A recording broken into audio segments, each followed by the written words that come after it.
오늘 7월 둘째 주입니다. 둘째 주를 맞아서 쉼에 대한 주제로 여러분들과 함께 말씀을 나누고 있는데 어떻게 쉼을 잘 취하고 계십니까? 오늘 이렇게 예배드리는 분들 보니까 쉼을 취해서 교회 안 나오신 분들이 몇 분 보이시는 것 같아요. 그 쉼이 아닌데 잘못된 쉼을 이렇게 또 이해를 하셨던 것 같습니다. 어찌됐든 우리가 쉼을 이렇게 잘 취하고 있는데요. 지난주에 저는 개인적으로 중남부 가족 수양회를 다녀왔습니다.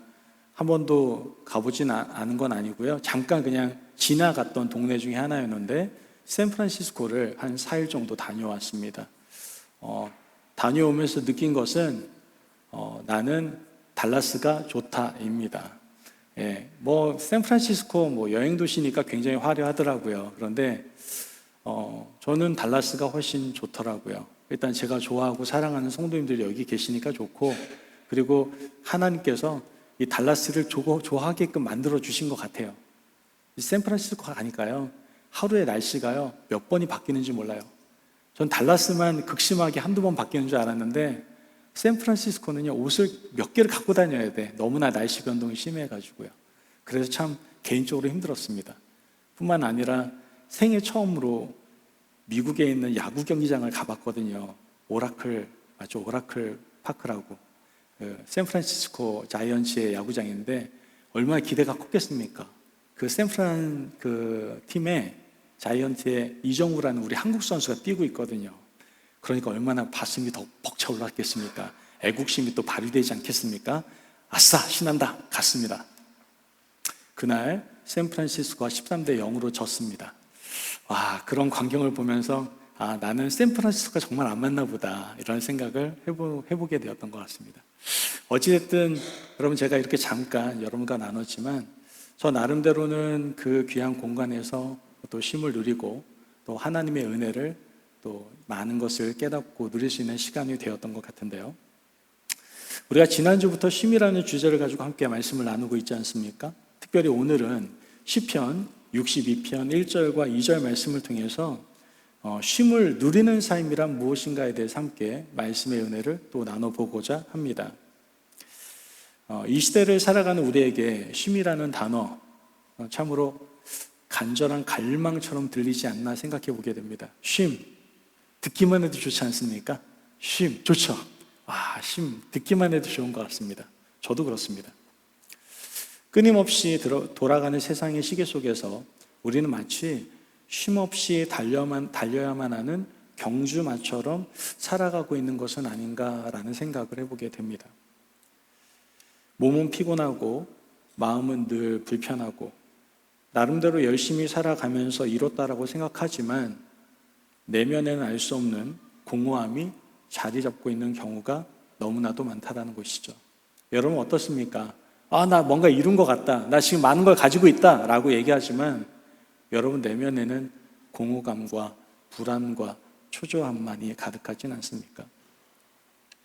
막상 어떻게 쉬어야 할지, 어떻게 쉼을 찾을 수 있을지 막막함을 느낄 때도 참 많다라는 겁니다. 정작 쉬라고 하면은 진짜 못 쉬는 사람들 되게 많잖아요. 뭐 해야 되지 나? 이렇게 생각하는 사람들이 많습니다.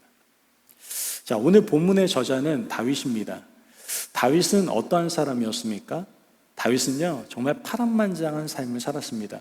보통의 삶에서 좀 떨어지는 삶, 아니면 보통의 삶에 좀 잘 나가는 삶, 이런 정도의 삶이 아니라 끝과 끝을 달렸던 사람이 바로 다윗이었다라고 해도 과언이 아닐 겁니다.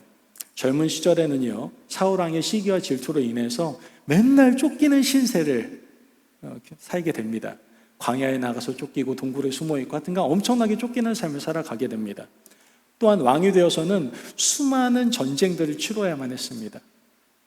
심지어 가장 가까운 아들의 배신으로 인해서 왕궁을 떠나 도망쳐야 했던 아픔을 겪었던 그 사람이 바로 다윗이었습니다. 일반 주위에 있는 가까운 사람이 배신해도 마음이 아플 텐데 가장 아끼는 아들에게 배신을 당하는 그 마음이야 정말 우리가 어떻게 이해할 수 있겠습니까? 다윗은 전쟁과 배신 그리고 극심한 외로움 속에 살아간 인물이었다라고 우리는 생각해 볼 수 있게 되는 것이죠.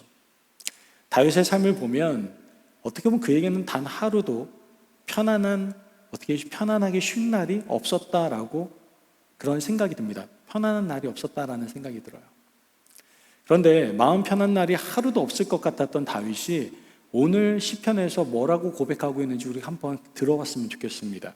시편 62편 1절과 2절에서 뭐라고 얘기하고 있습니까?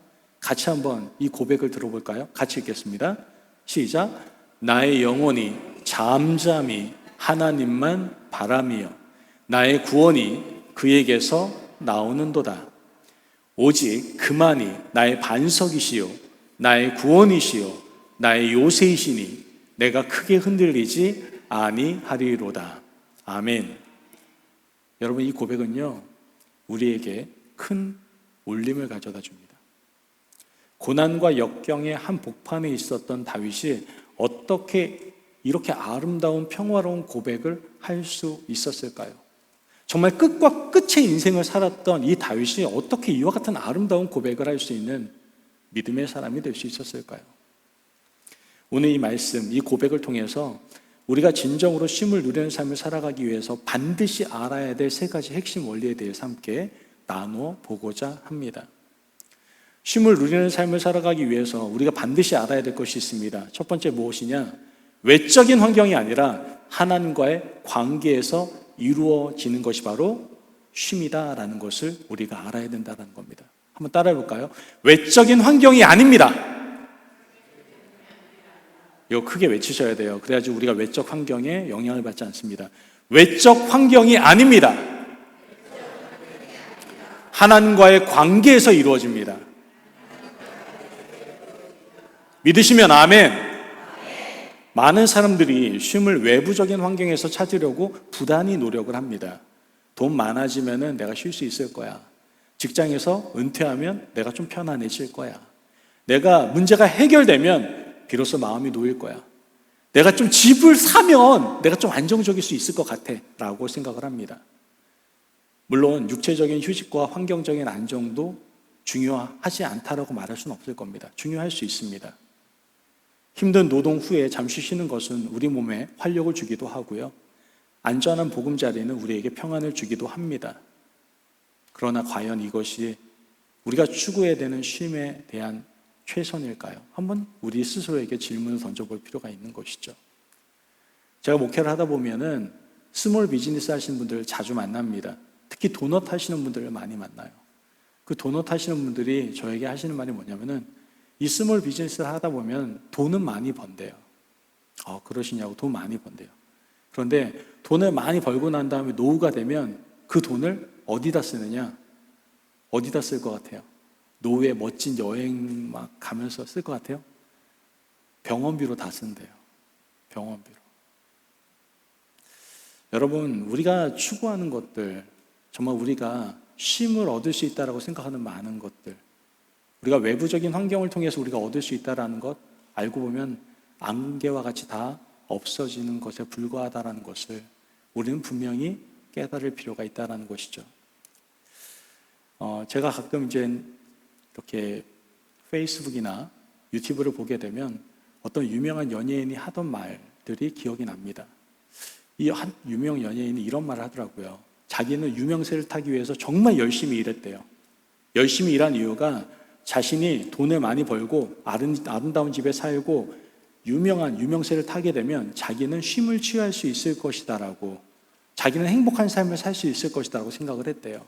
결국 그 유명한 연예인은요, 열심히 해서 돈도 많이 벌었고요, 아주 큰 집, 막 몇백만 불에 되는 엄청난 집을 구입해서 살게 되고요, 또한 엄청난 유명세를 얻게 됐다고 얘기하더라고요.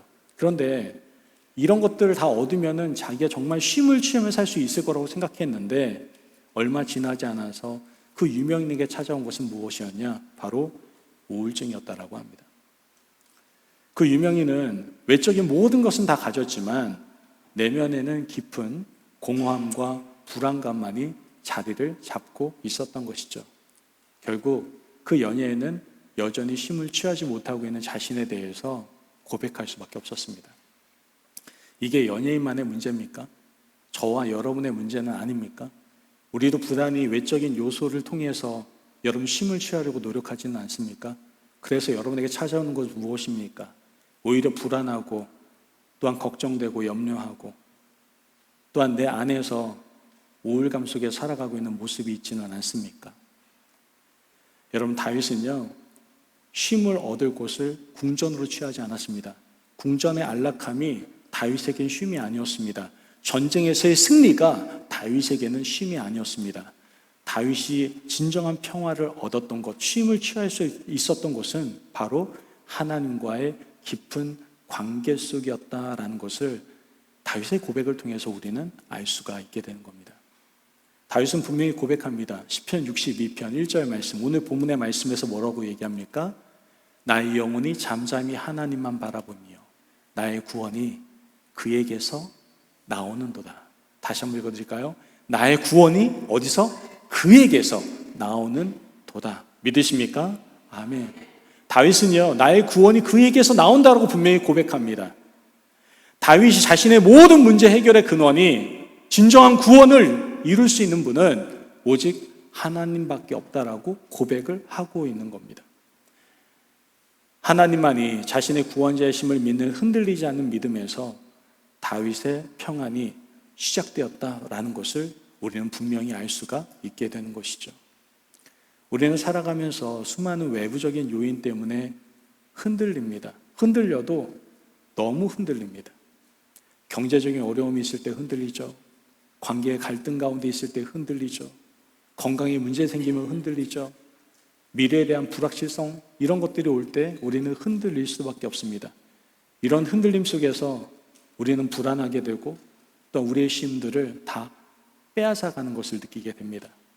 어떻게 보면 마치 거대한 파도가 휘몰아치는 바다 한가운데 떠있는 작은 배처럼 우리는 외부의 요동에 너무나 쉽게 휩쓸리고 흔들릴 때가 많다라는 것이죠. 그러나 다윗은요, 그 모든 외부적인 폭풍 속에서도 자신의 영혼을 잠잠히 지킬 수가 있었다라고 고백을 하고 있습니다. 왜냐하면 다윗은요, 자신의 탓을 외부의 환경에 내린 것이 아니라 오직 하나님께 자신의 탓을 내렸기 때문입니다. 믿으십니까? 아멘. 그래서 다윗은 흔들리지 않았던 거예요. 여러분, 우리가 아무리 완벽한 환경을 만든다 할지라도 우리 내면의 불안과 염려가 해결되지 않는다면 여러분 가운데 진정한 쉼은 절대로 찾아올 수 없습니다. 오히려 화려한 삶 속에서 깊은 공허함을 느끼는 경우가 훨씬 더 많습니다, 여러분. 여러분, 부자들이요, 돈 많은 사람들이요, 잘 나가는 사람들이요, 하나도 부러워하지 마세요. 그분들 불안해하고 떨고 걱정할 때가 훨씬 더 많아요. 쉼은 돈으로 살 수 있는 게 아닙니다. 쉼은요, 성공으로 이루어지는 것이 아니에요. 여러분, 진정한 쉼은요, 오직 하나님과의 관계 속에서 시작되는 우리의 내면 깊은 평화로운 상태임을 우리는 꼭 기억할 수 있어야만 합니다. 하나님 관계 안에서 이루어지는 거예요. 왜냐? 그분만이 우리에게 진정한 쉼을 주실 수가 있기 때문에 그래요. 그분이 쉼을 만드셨고 그분이 쉼을 주시는 분이기 때문에 그래요. 에덴 동산을 만드시고 난 다음에 안식을 취하셨어요. 그분이 바로 하나님이셨습니다. 죄로 인해서 우리는 절대로 자유로운 삶을 살아갈 수가 없어요. 죄에 묶여서 늘 근심과 걱정과 불안과 공포 속에서 살아가야 돼요. 죽음에 대한 두려움 속에서 늘 살아갈만 해요. 그런데 우리는 자유로울 수 있습니다. 왜요? 하나님이 우리에게 구원을 주셨기 때문입니다. 믿으십니까? 아멘. 그분이 우리에게 참된 쉼을 주실 수 있어요. 하나님과의 관계 안에서 쉼이 이루어지는 거예요. 그러므로 쉼을 누리는 삶을 살아가기 위해서 하나님과의 관계 속에서 우리의 내면의 깊은 평화를 누리실 수 있는 저와 여러분이 되시기를 간절히 바랍니다. 아멘. 여러분의 삶의 탓을 오직 하나님께 내리시기를 바라요. 그럴 때 어떤 폭풍이 몰아쳐도 흔들리지 않는 참된 쉼을 저와 여러분이 누릴 수 있게 될 겁니다. 자, 그렇다면 쉼을 누리는 삶을 살아가기 위해서 우리가 알아야 될 두 번째는 무엇이냐? 바로 반석이신 하나님을 의지해야 된다는 겁니다. 한번 따라해 볼까요? 반석이신 하나님을 의지해야 합니다. 믿으시면 아멘. 여러분, 반석이신 하나님을 의지하셔야 돼요. 자, 이어지는 다윗의 고백은요, 우리 마음에 너무나도 큰 안도감을 가져다 주는 것을 보게 됩니다. 2절 말씀에 뭐라고 얘기합니까? 오직 그만이 나의 반석이시요 나의 구원이시요 나의 요새이시니 내가 크게 흔들리지 아니하리로다. 아멘. 여러분, 지금 다윗은요, 하나님을 무엇으로 표현하고 있습니까? 반석으로 표현하고 있는 것을 보게 됩니다. 반석은 어떤 존재입니까? 우리가 일반적으로 느껴지는 이미지가 있잖아요, 그죠? 거대한 바위, 흔들림 없는 존재. 맞습니다. 이런 것들을 의미한다라고 우리는 생각할 수 있습니다. 세상은요, 끊임없이 변하고요, 사람들은 우리를 배신하고 실망시킬 때가 참 많습니다. 상황은 한순간에 뒤바뀌기도 하죠. 어제는 좋았던 관계가 오늘은 갈등으로 얼룩지게 되고, 어제는 안정적이었던 직장에 갑자기 어려움이 처할 수도 있습니다. 이처럼 변덕스러운 세상 속에서 우리는 어디에 우리의 발을 내디뎌야 될지 혼란스러울 때가 참 많다라는 것이죠. 여러분, 미국 회사 중에서 굉장히 큰 회사 하나가 있습니다. 그게 바로 인텔입니다. 들어보셨죠? 컴퓨터 관련해서 인텔만큼 유명한 회사는 없었습니다. 영원할 것 같았던 큰 회사, 정말 컴퓨터가 있는 한 영구적으로 존재할 것만 같았던 인텔이라는 회사, 이 회사가요, 몇 년 전에도, 수개월 전에도 대규모의 해직 사태가 있었어요. 그 직원들을 다 잘라냈어요. 파이어를 시켰죠. 제가 어제 갑자기 저희 사모가 뉴스를 보면서 저한테 얘기를 하더라고요. 인텔이 또 떴네. 봤더니 인텔에서 또 대규모의 해직을 했다라는 그 이야기가 또 뉴스가 떴더라고요. 과연 해직당하는 그 직원들이 자기가 잘릴 것이다라고 예상을 했을까요? 몇십 년 전만 해도 잘 나갔던 그 회사에서 자기가 그렇게 허무하게 회사를 떠나게 될 것이다라고 생각을 했을까요? 여러분, 다 변해요. 세상의 모든 것들은 변해요. 영원한 것은 없습니다. 여러분, 우리는 무엇을 의지하며 지금 현재 살아가고 있습니까? 여러분, 우리의 능력을 의지하며 살아가고 있습니까? 내가 경력이 어떤데, 내가 어떤 기술을 가지고 있는데, 내 능력이 이런 엄청난 능력을 가지고 있는데 뭐 이런 거 붙들며 살아가고 있습니까? 여러분의 재산 붙들고 살아가고 있습니까? 얼마나 가지고 계신지 모르겠지만 여러분, 그거요, 한순간이에요. 또한 죽으면 아무 소용도 없어. 또 우리의 지위, 우리의 위치 다 변해요. 지금 제가 담임 목사로서 말씀 전하고 지금은 밥 맛있는 것도 사주시고 가끔 저를 너무나 감사해요. 제가 은퇴하고 난 다음에 다 변하지 않겠어요, 사실? 그죠? 또한 우리의 인맥도 마찬가지입니다. 영원한 인맥이 존재할까요? 내 필요에 의해서 인맥 맺는 사람도 많잖아요. 이 모든 것들은 언젠가 사라지거나 변할 수 있는 것들이에요. 다윗은 이 모든 것들이 아닌 오직 변하지 않는 하나님을 자신의 반석으로 삼는 것을 우리는 보게 됩니다. 그렇기 때문에 다윗은 이렇게 담대하게 고백할 수 있었던 거예요. 내가 크게 흔들리지 아니하리로다.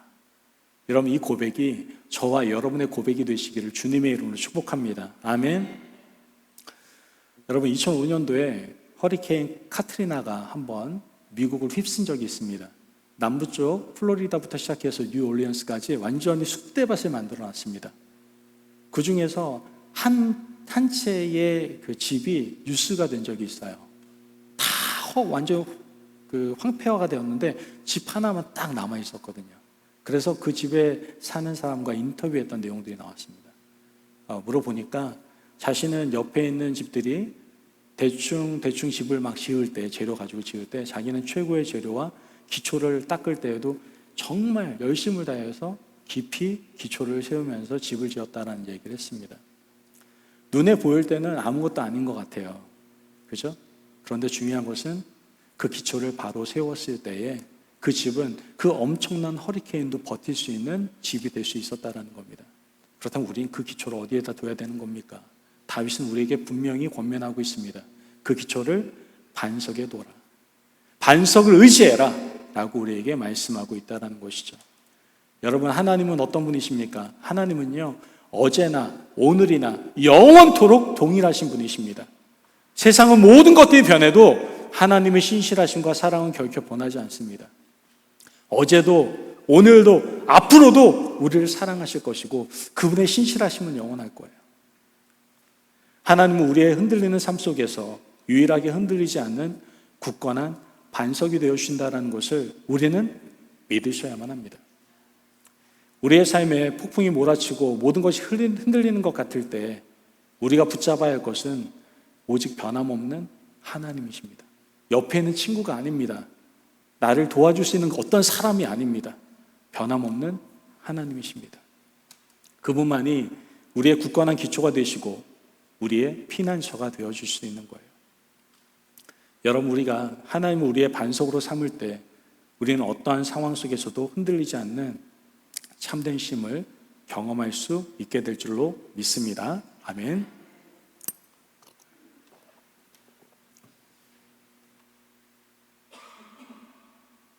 그러므로 쉼을 누리기 위해서 오직 변치 않는 하나님을 반석으로 삼음으로 어떠한 상황에도 흔들리지 않는 쉼을 누리실 수 있는 저와 여러분이 되시기를 간절히 바랍니다. 아멘. 쉼을 누리는 삶을 살기 위해서 마지막으로 우리가 기억해야 될 것은 무엇이냐? 바로 기다림의 시간을 가져야 한다는 겁니다. 한번 따라해 볼까요? 기다림의 시간을 가져야 합니다. 아멘. 자, 오늘 본문 1절 말씀을 보면요, 나의 영혼이 잠잠히 하나님만 바라며, 이렇게 얘기합니다. 다시 한번 읽어드릴까요? 나의 영혼이 잠잠히 하나님만 바라며. 다윗은요, 지금 나의 영혼이 잠잠히 하나님만 바란다라고 고백을 하고 있습니다. 여기서 잠잠이라는 단어는 히브리어로 두미아라는 단어입니다. 두미아. 이 두미아라는 단어는 단순히 소리 없고 고요함만을 의미하고 있지 않습니다. 좀 더 깊은 의미로 기다리는 태도라는 의미를 가지고 있습니다. 즉, 침묵하며 기다리는 것. 즉, 하나님께서 일하시도록 우리의 모든 것을 내려놓고 겸손히 그분을 신뢰하며 기다리는 태도를 두미아라고 말한다라는 것이죠. 우리는 쉼을 이야기할 때마다 아무것도 하지 않는 것을 막연하게 떠오릅니다. 그래서 그냥 침대에서 뒹구는 게 쉼이라고 생각하잖아요. 뒹굴면서 TV 보고, 뒹굴면서 셀폰하고, 심지어 뒹굴면서 밥 먹고, 이런 게 쉼이라고 보통 우리가 생각을 하지 않습니까? 뭐 어떤 사람은 휴가를 쉼이라고 생각할 수도 있겠죠. 물론 이것들도 육체적인 쉼이기 때문에 필요하지만 두미아가 의미하는 쉼은 수동적인 휴식만을 뜻하고 있지는 않습니다. 오히려 하나님이 일하시도록 내가 잠잠히 기다리는 적극적인 태도를 말하고 있다는 것을 우리는 알아야 되는 것이죠. 우리는 삶의 문제를 직면했을 때 어떤 반응을 보입니까? 조급해하거나 불안해하거나 자기가 이 문제를 해결하려고 막 애쓸 때가 참 많습니다. 우리 힘으로 상황을 통제하고 문제를 해결하려고 발버둥 친다라는 것이죠. 하지만 때로는 우리의 노력으로는 해결되지 않는 너무나도 많은 문제들이 있습니다. 오히려 우리의 조급함과 불신이 우리를 더욱 지치게 만들고 진정한 쉼을 빼앗아갈 때가 많다라는 것이죠. 여러분들 할 수 없는 일들 얼마나 많아요. 그렇죠? 저도 제가 할 수 없는 일들이요, 할 수 있는 일보다 훨씬 더 많습니다. 하나님을 향한 두미아는 우리가 통제할 수 없는 것들을 주님께 맡기고 그분의 때와 방식을 신뢰하며 기다리는 겁니다. 이것은 결코 아무것도 하지 않는 무기력함이 아닙니다. 오히려 하나님을 향한 깊은 신뢰와 인내의 표현이다라는 것이죠. 제가 목회를 하면서 한 가지 배운 사실이 있어요. 캘리포니아에서 제 첫 번째 개척 목회를 시작했는데 그때 제가 멘토 목사님을 모시면서 그분에게 많은 것들을 배웠습니다. 근데 그분이 자꾸만 밖에 자주 나가세요. 강연도 나가시고 부흥회도 가시고 자꾸만 비우세요. 근데 가실 때마다 제가 그 모든 것들을 메꿔야 되니까 얼마나 마음이 불안하겠습니까? 개척 처음 해봤는데. 그래서 좀 나가시지 않았으면 좋겠다고, 목사님, 제가 너무나 부담이 많이 된다고 이렇게 얘기를 하니까 그 목사님께 저에게 이렇게 얘기하시더라고요. 권 목사, 오히려 아무도 없을 때 하나님께서 일하시는 거라고. 믿으시면 아멘. 아멘? 아멘은 안 하시네요. 저보고 아무 데도 가지 말라는 얘기시죠? 여러분, 중요한 건요, 정말 하나님께서는요, 우리는 염려한 게 참 많습니다.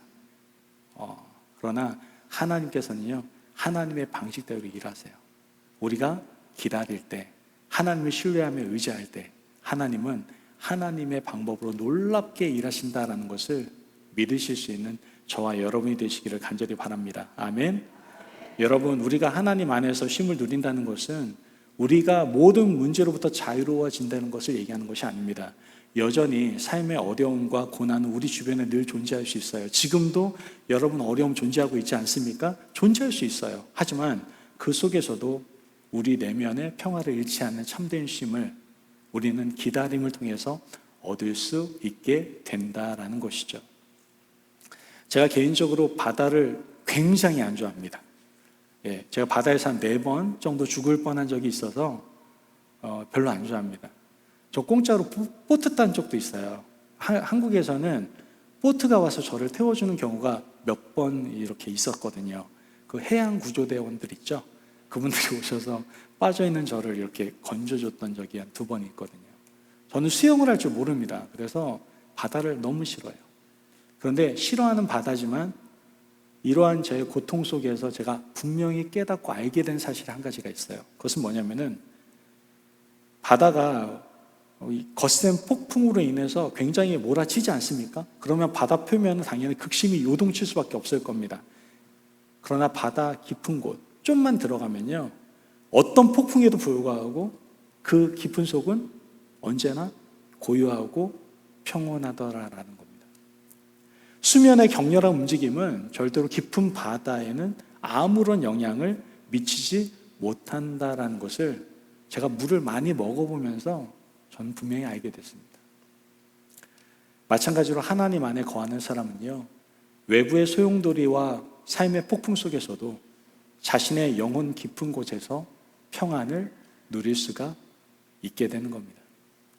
우리의 삶의 표면에는 문제가 많고 요동칠 수 있습니다만 우리가 하나님이라는 깊은 바다에 닻을 내리면 그 어떤 파도도 우리의 영혼의 평화를 빼앗아갈 수 없다는 것이죠. 우리가 잠잠히 하나님을 기다리고 신뢰할 때 하나님께서는 우리의 영혼 깊은 곳에 흔들리지 않는 고요함을 선물해 주신다라는 것을 여러분들 꼭 기억하시기를 바랍니다.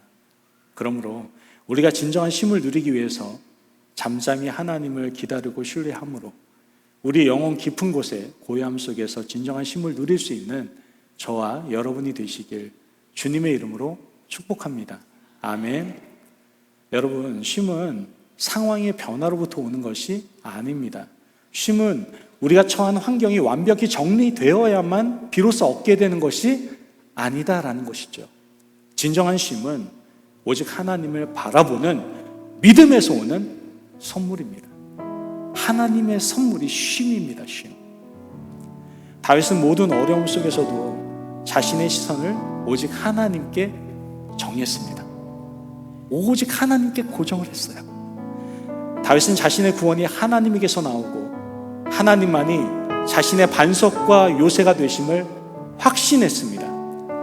그리고 그분 안에서 잠잠히 기다릴 때에 다윗은 흔들리지 않는 평화를 누릴 수가 있었습니다. 오늘 이 시간 혹시 여러분의 삶이 너무나 바쁘고 지쳐있지는 않습니까? 마음속에 평안을 잃고 불안과 염려가 가득하지는 않습니까? 세상의 파도가 여러분의 영혼을 흔들고 있지는 않습니까? 이제 우리의 시선을 하나님께로 정하시기를 바랍니다. 오직 하나님께 고정하시기를 바랍니다. 우리가 붙잡아야 할 것은 변덕스러운 세상의 기준이나 사람이 아닙니다. 사람들의 평가가 아닙니다. 오직 변함없으시고 신실하신 하나님만이 우리의 참된 쉼이 되어 주시는 겁니다. 하나님 안에서 마음의 닻을 내리시기를 바랍니다. 폭풍 속에서도 흔들림 없는 반석 되신 하나님께 우리의 삶을 맡기시기를 바랍니다. 잠잠히 그분을 기다리며 그분의 인도하심을 절대적으로 신뢰하시기를 바라요. 그때 우리는 비로소 세상이 줄 수 없는 영혼 깊은 곳에서 샘솟는 참된 쉼을 경험하게 될 줄로 믿습니다. 오늘 하루, 아니 우리의 남은 모든 삶 속에서 이 쉼을 누리는 복된 삶을 살아가시는 저와 여러분이 되시길 주님의 이름으로 간절히 축복합니다. 아멘.